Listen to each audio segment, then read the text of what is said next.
Hello, and welcome back to the Thought Leader Recruit podcast. I'm Sam Bylett. Today I'm joined by Jamie Cosgrove, founder of Sync HR. Jamie, welcome to the show. Thanks for having me, Sam. Really appreciate it. Great to have you here, Jamie.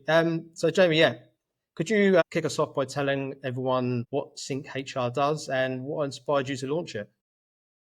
Yeah, absolutely. So to rewind back, when I got out of college, I didn't really, know what I wanted to do with my career and, sort of fell into talent acquisition, people operations, and HR. Future opportunities came around where I ended up contracting extensively at company to company to company. And over that period of time, I'd say about 15 years, I realized that there was a massive separation between HR technology and implementation teams and people teams. So with that being said, Sync HR is all about implementation, optimization, and creating workflows and helping businesses launch people technology within their business. And what types of businesses do you usually work with? Are there specific industries or growth stages where you find?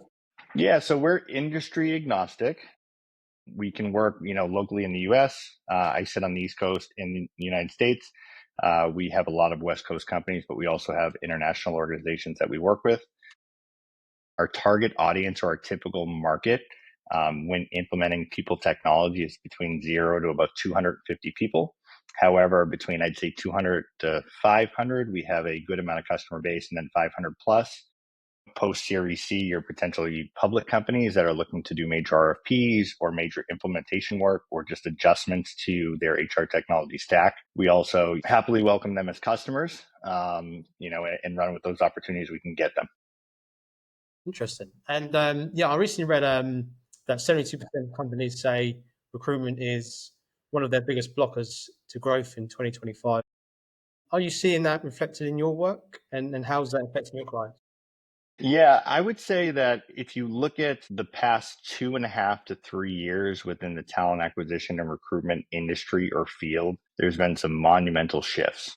I would say staffing firms have stayed relatively busy. There's still a need for top end talent. But I think the shift in recruiting in the talent acquisition field has gone from, an overpopulated, well-employed field to a field where, we've said, okay, we might not necessarily need, 5 or 10, talent acquisition professionals in our organization. We might not need this big workforce in recruitment or talent acquisition working directly for the organization. So we saw, a mass layoff, and we see a lot of talent acquisition and recruitment folks looking for work. However, the need and the war for talent and top end talent has always been consistent, right? We're not in a recession. A lot of people talk about the market and the industry and whether we're in a recession or not. I can confidently say that, a lot of companies are still hiring, still, bartering over top end talent. So there is a consistent need. It's just the idealism of what recruitment is, both internally and how it's supported externally, has shifted over the past, I'd say, 2.5 to 3 years. So again, 72% of companies battling over top end talent, I would say is probably factual. I would say that number is probably larger. However, I would say there's also 72% of companies that woke up and realized, hey, we might not need as many people within the organization to do the job if we can acquire, top end operators and people that can wear many hats. Interesting. And what would your advice be to businesses looking to scale hiring this year? And what should they be preparing for? Yeah, so I would say one of the biggest things I see, within startups, small, even mid-sized companies, is they overstaff and, they hire too many people, whether it's pre-seed, Series A, Series B, it's a common theme as an operator or founder to get, a lot of influence from whether it's investors or peers, et cetera, saying, okay, your company has done X amount of dollars in terms of revenue. It's time to scale your organization. And a lot of companies don't necessarily do it in a, I would say value driven or ROI driven format. Typically it's like, hey, we're going to scale, and they end up hiring or overstaffing an organization, and it's a very unfortunate thing. And I think that does have a large impact when it comes to the workforce and the workforce market, especially, again, over the past 2.5 years, where you're seeing companies scale higher, and then, all of a sudden they realize, hey, like, we didn't need, 12 people in this group to do X. And that, isn't, and again, it's a common, theme and mistake that I often see. And again, at Sync HR, we are all about technology implementation, optimization, and making sure that people teams or founders are able to use people technology, everything from like payroll to hiring to, finances, ETS systems, HRIS systems, but we also try to focus on a value-driven prop or a heavy ROI prop with our business. So we say, okay, how do you use the technology in a smart way? How do you use it in, a way where you're not overpaying for certain tools? How are you not doubling up on tools? And it's the same thing with people. So when you look at, the past 2.5 years and staffing, all that stuff, I think it's that common theme. So we also do advisory work when it comes to, organizational staffing, org charts, planning, financial planning around people, and all that good stuff to help them do it, I would say, in a seamless, operationally efficient manner. Yeah, good stuff. And we know the job market is still super competitive. How are you helping the candidates you represent stand out for those high impact roles? Yeah, so we are not again, we're not a staffing firm. Not a recruitment industry, although, we do help organizations hire people. And we do help, at high level, sort of planning operational. And, some of our clients, we do help them staff and organize their talent acquisition department. However, we aren't, foot on the ground anymore hiring and staffing individuals. However, what I will say is that, we're trying to support a different field or a different market. So at Sync HR, I think I believe that we're creating a new opportunity for talent acquisition and talent acquisition operations, HR operations as well, financial operations, even some SaaS, when it comes to like a new layer of workforce. You see a lot of companies like Salesforce, CRM driven, Workday, some of the big dogs that are out there. I think that, we're attacking the small to mid-market HR technology industry. And I think we're creating a lot of opportunities for people that might be out of the job market to come join us and work with some very special clients. Sounds great. And do you see businesses losing great clients to faster moving companies or stronger comp offers? How much that comes down to kind of speed and positioning? Yeah. So, I mean, again, I think it's a common misconception with, a fast moving organization where, having a great, people person or talent acquisition leader is very, vital to an organization. And I thoroughly believe that somebody who is a true organizational value add within talent and people is in a production level role. I thoroughly believe that very skilled TA and recruitment and people operation folks that go into an organization can truly make an impact on the overall ROI of an organization and become production based players because they have the skill set and the experience not to lose great talent and to retain great talent, which again drives the organization. Right. We live in an AI driven world. You see a lot of videos, a lot of stuff like that. But, until we get to an AGI type of world where, we can truly hand off, a full workload to AGI, right? All organizations are driven by great people. So I think that, companies that have those A players, tend to prosper.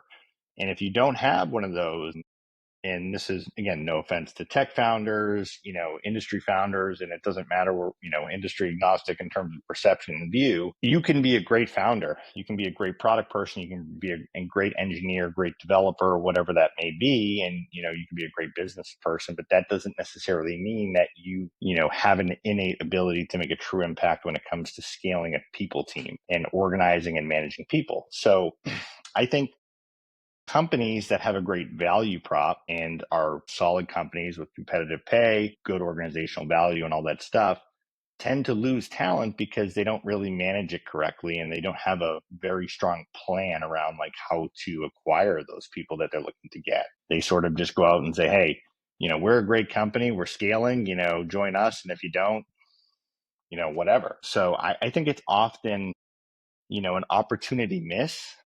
And you also have to ask the right questions. You also have to understand, what the talent pool is looking for and why, right? There's many factors when it comes to making a decision on the job market, whether that's, you're looking for a full-time job or contract opportunity, still a big decision make. And if you kind of, keep a generalist approach at it, you're not going to, have an upper leg when it comes to acquiring the best people. Yeah. And that brings us nicely on to employee branding, actually. What does a strong employer branding look like to you, and what's usually missing from the companies that struggle? I think in today's world, it's being different and being innovative and, catching people's eye. And, we're creatures of habit. So, one of the hardest things to do and something that I struggle with because, it's not my strong suit is, creating content and creating messaging and creating a brand that, catches people's attention, right? Which again is hard to do. So you want to do things differently.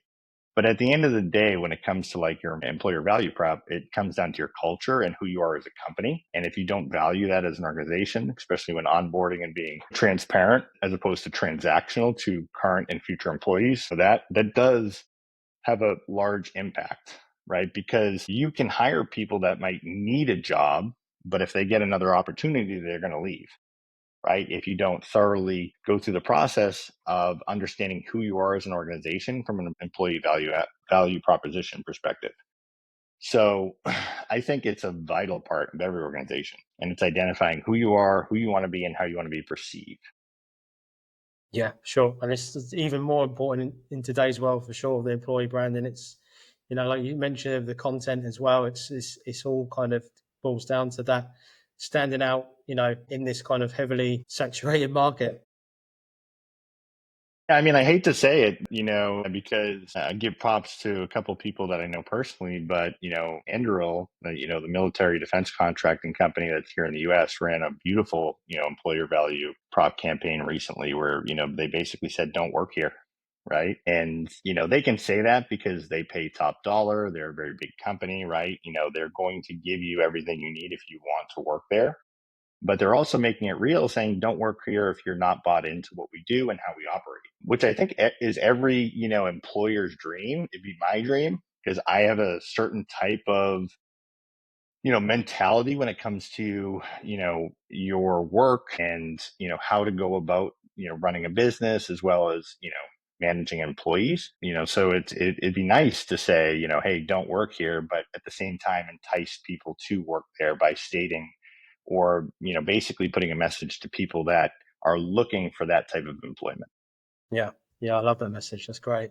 And tech has been reshaping recruitment massively over the last kind of few years. Do you think businesses are adapting fast enough to hire for modern roles with modern skill sets? So yeah, I mean, again, this is probably going to be divisive, but it's my perspective. If you're a very strong recruitment professional, whether again you sit in an agency setting or you sit in a corporate setting or you do executive search, whatever that may be, I truly believe that skill sets are sort of irrelevant in terms of being able to search, find, and match the right person to the job, because I believe it's a craft and it's a skill set that you hone over many years of working with people.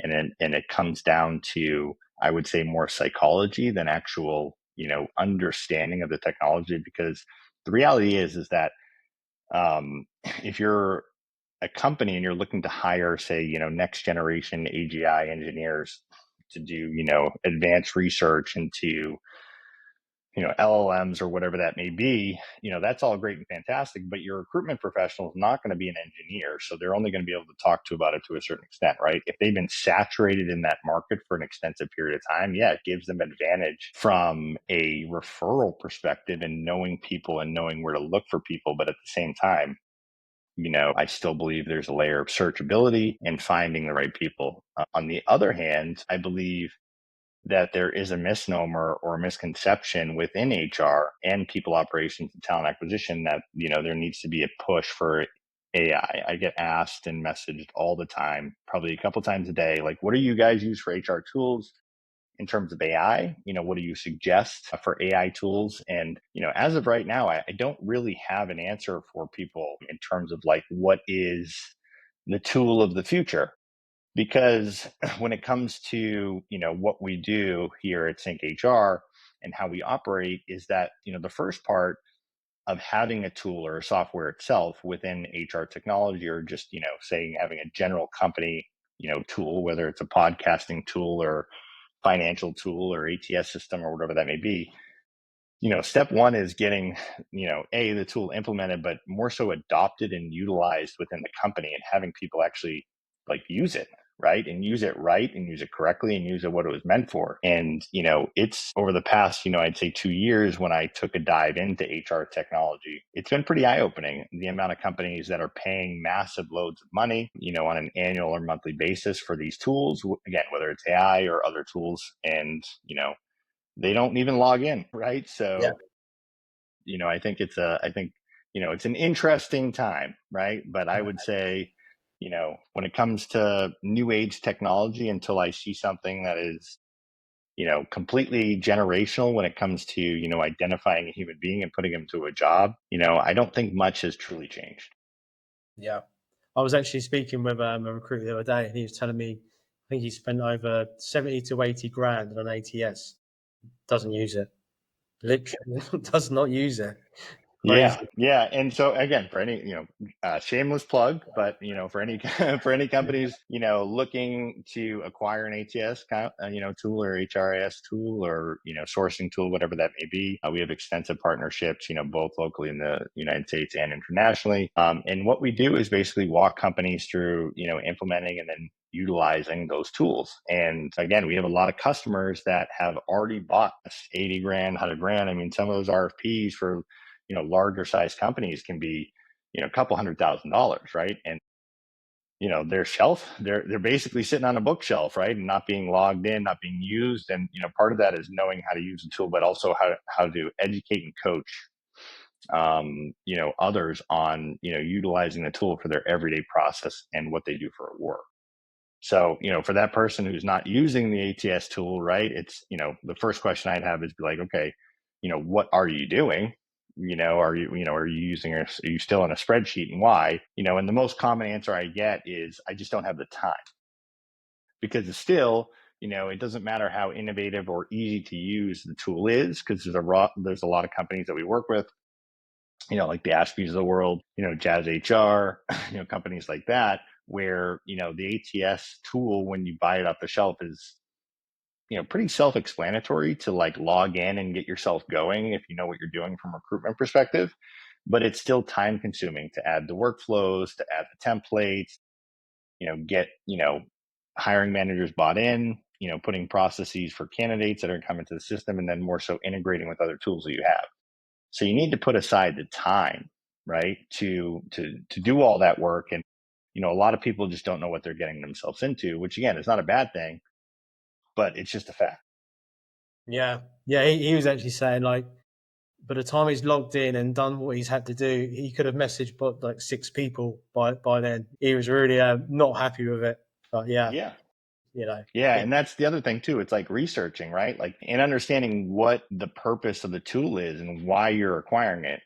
And again, we see this so many times with founding companies, companies that are like Series A, Series B, potentially, or even pre-seed companies that are looking to scale. We work with a lot of founders directly, where it's like, okay, you know, we've got an ATS, we've got this, and it's like two people. And I'm like, okay, well, why have you purchased, a relatively expensive ATS system? And the common answer is, well, our advisors or, investors told us that, this is what you need to do. And, you're trying to move fast. You're trying to develop a product. You're trying to focus on, selling the product after you just got infused with money, potentially hiring people. I mean, there's so many balls that, that are getting thrown at you at once. You just kind of conform to advice because you're trusting these people to point you in the right direction. However, when it comes to like the next phase after acquiring the tool, what to do with it and how to utilize it, right? That's often not discussed. And truly, again, why, Sync HR was created, why we exist today, and, helping sort of I wouldn't say handhold, but, walk, I'd say, very intelligent human beings, in the right direction. and what trends do you think will shape the recruitment space over the next few years? I'm guessing AI is going to be the top one. But is there anything else you can think of? Yeah, I don't know. So I think the most interesting one that I would say, kind of keeping an eye on, and it's more out of a curiosity than a, true interest is you have a lot of people that, have very strong experience, historical backgrounds, et cetera, that have lost their job in talent and recruitment, over the past 2.5 years.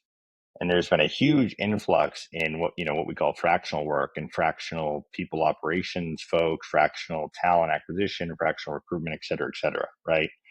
Um, there's just such a large influx and amount of those people.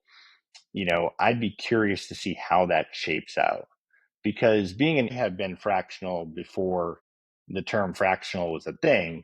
I haven't worked full time for a company, since 2012, right? Or 2011 or something like that. So I've been an independent consultant or own my own business, in the last 14, 15 years. And I know how difficult it is to not only do the work, but, you have to maintain business development. If you're working contract to contract, you have customers, right? You have deliverables, you have all those things that are going on.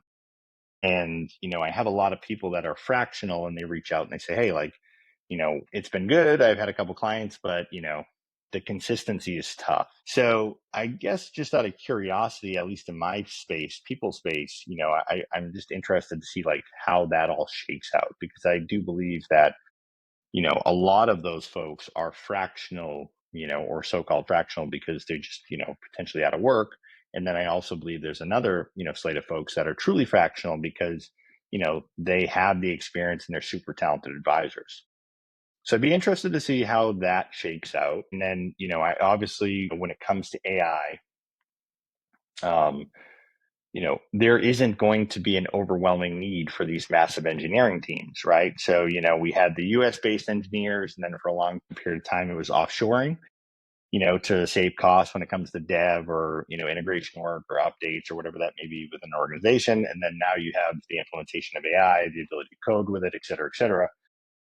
So I'm curious to see like how that works out, so I still see a lot of opportunities when it comes to like founding engineering leadership roles, contract engineers. I'm sure the volume has decreased a little bit, but I still think there's just a massive, overwhelming top need for it. So I'd be curious to see how that shakes down as well, to see if there's truly a vacancy of, organizations hiring a lot of engineers or developers. Yeah, sure. Yeah, AI is such a fascinating one, I think, in the recruitment space. It's going to be interesting to see how it pans out and where it goes for sure. Speaking of what's next, what's ahead for Sync HR? Any exciting updates or plans? Yeah, so we'll be launching a new website at the end of June, which is exciting. We have some very talented people that are, collaborating and working with us. I'd love to continue to scale the organization. Very small at the moment, and we don't take on an immense amount of projects or workload at the moment. But I think I'd love to be a brand that is a great home for people operators that can operate at a very high level, that can not only give advice when it comes to implementing people technology, but also have a very strong background in people and talent. So when implementing those tools, we can not only, just be implementers, right, or technical specialists when it comes to, putting the tool in place, making it work, optimizing it, but also people that, can give advisory, consulting or advice to companies on what to do, right? How to set up, your operations, how to set up your recruitment process, your workflows, how to acquire the top talent, how to do all those things simultaneously while, leveraging tools. So I'd love to see, hopefully that, we continue to grow that space, because again, I truly believe that there's a lot of, very talented human beings out there that have extensive knowledge of the systems that we implement and we utilize, but they also have extremely, I'd say grand or high level backgrounds when it comes to doing the job of being a people leader, chief people officer or VP of talent or, recruitment operations director or whatever that may be.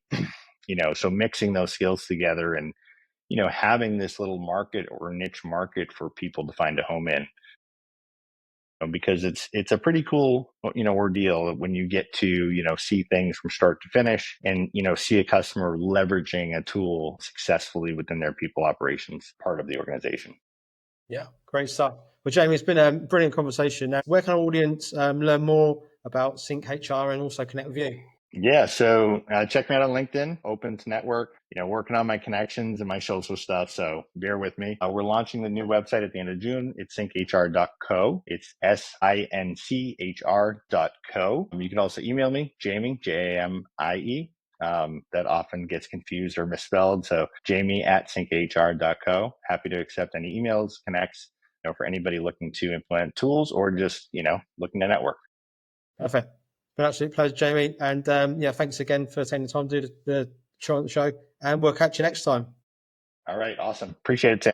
Cheers.